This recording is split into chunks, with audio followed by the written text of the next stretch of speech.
Everyone has to deal with being neglected occasionally, even if nobody loves it. It appears, however, that some personality types have to cope with it more frequently than is typical. One of Myers-Briggs' 8 introverted personality types is the INFJ.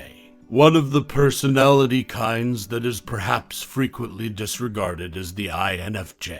Let's examine 5 possibilities on why that might be.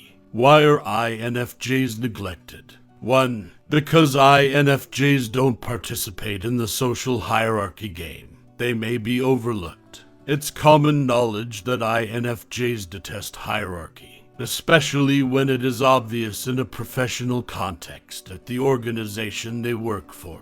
Who do they work for exactly? Aren't INFJs iconoclasts longing for financial independence to be creative and live life on their own terms? Well, yes, without a doubt, but the truth is that this is difficult to accomplish, and that an INFJ has to eat in the meanwhile. So let's go back to the office where an INFJ can be employed by a company while starting a side business. You'll frequently discover that in those kinds of workplaces, the corporate leadership has everyone under control. Every employee may be striving to move up the corporate ladder by pushing themselves harder, showcasing their skills, making friends with, or sucking up to, superiors, while kicking down, and so on. An INFJ is frequently aware of all of this, yet they choose not to participate in office politics because it goes against their morals. It is not hard to notice that employees at the bottom of the hierarchy frequently have to put up with the worst working conditions, such as doing the most tedious, time-consuming tasks for minimum wage. Sadly, due of their alleged reduced standing,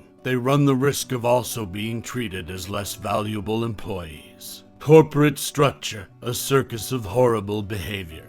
The INFJ considers everyone to be a sovereign being deserving of respect unless it can be demonstrated otherwise. Hence this way of thinking and treating people is blasphemous to them. They even believe that the entire corporate structure is in opposition to the fundamental human demands for freedom, autonomy, creativity, and meaningful work. One thing is to work for a company out of need in order to pay your bills. It is another thing, though, to work there while also having your spine removed and your soul sold. As a result, you'll observe that the INFJ will keep as far away from the office charades where everyone seems to be competing for a better job and a greater income as possible. INFJs keep a low profile to avoid being perceived as haughty by their other employees by refusing to participate in the usual office showmanship. When the INFJ is not participating in the gossip-spreading, gangster alliance-forming activities, the coworkers who would toss anyone under the bus for a raise will ignore the INFJ. Since the INFJ places too much value on honesty to allow themselves to be used as pawns in the social office drama chess game.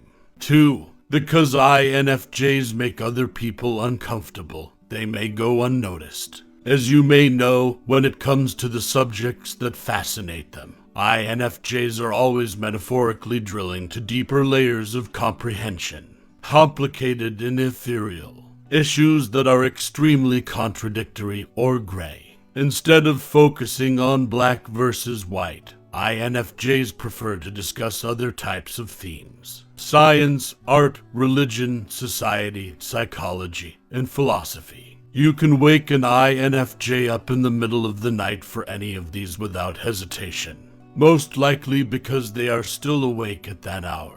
These types of topic matters offer a tremendous amount of terrain that may be explored, and their extremely inquisitive and strong associative minds really enjoy doing so. INFJs engage in their own interwoven constellation of ideas that seem to connect philosophy, psychology, sociology, spirituality, art, and sciences together as beings with a holistic perspective and approach to life. Whether they are aware of it or not, this is the INFJ's greatest wish and talent. to add a few of their own distinctive brushstrokes to the timeless masterpiece painting known as life in an effort to raise its resolution slightly in the eyes of oneself and others. Too soon, too deep. However, in practice, not everyone is able or willing to talk about such difficult topics. It appears that the majority of people prefer having certain, definitive answers to their questions, because a response pretends to comprehend.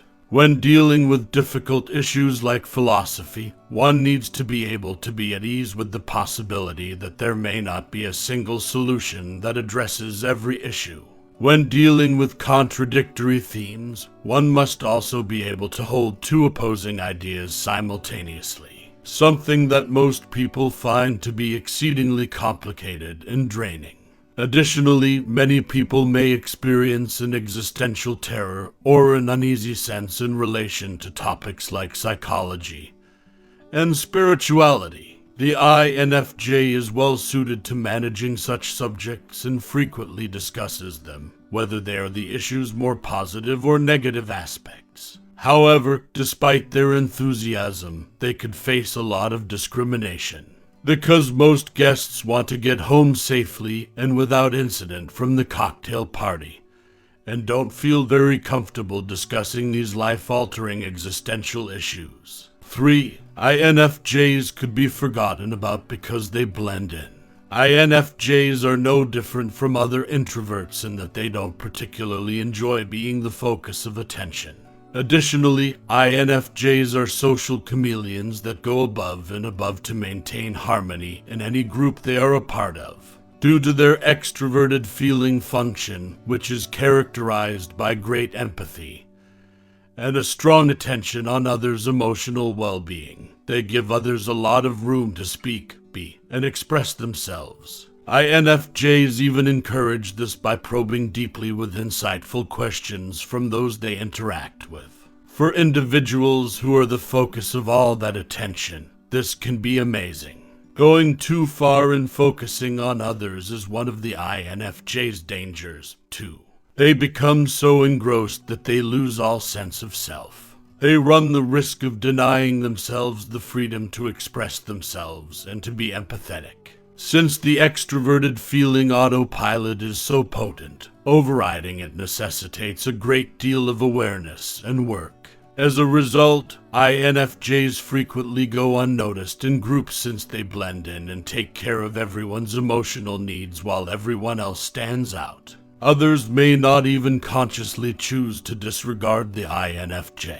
Many people just let themselves go and disclose everything about themselves in the warm, emotional environment that the INFJ provides, frequently failing to reciprocate. Perhaps because it had been a while since they had experienced someone genuinely listening to them and making an effort to comprehend them. But because of this tenacious drive to blend in when in a group, the INFJ runs the risk of having its own demands disregarded by both others and by the INFJ itself. 4. INFJs may be overlooked by others because they are difficult to understand. Mysterious or elusive words used frequently to characterize the nature of the INFJ.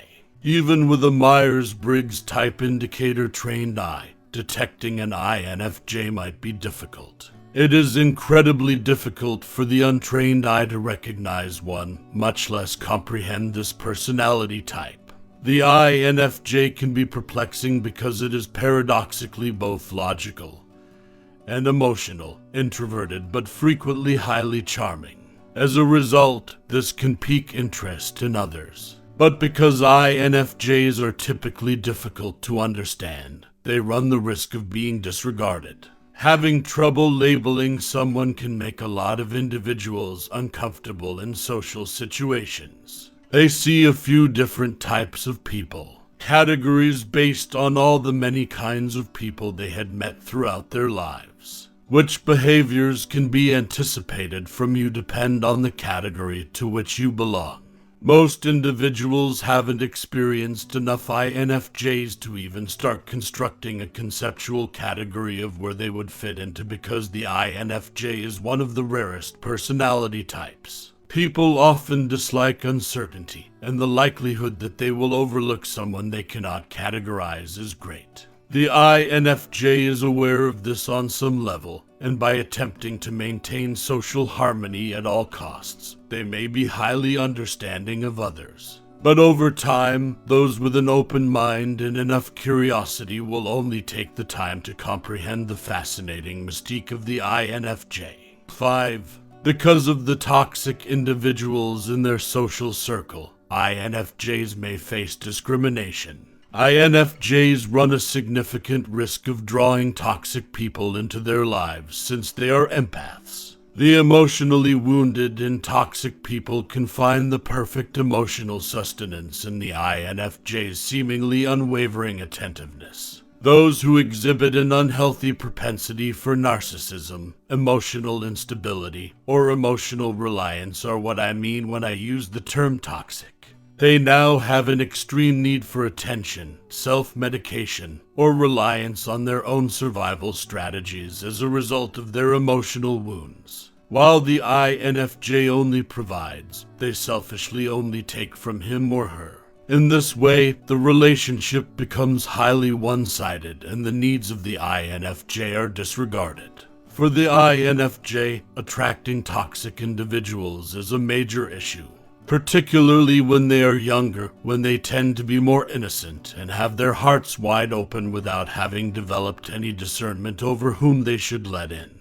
Fortunately, INFJs learn from their painful relationships and become wiser, which helps them better pick out poisonous people early on. Conclusion. We talked about various causes of INFJ rejection in interpersonal interactions and romantic partnerships, and there could very well be a lot more. Do you have any in mind? They may occasionally be neglected by others, but frequently they also ignore themselves. Is the INFJ the only one who can occasionally be their own worst enemy?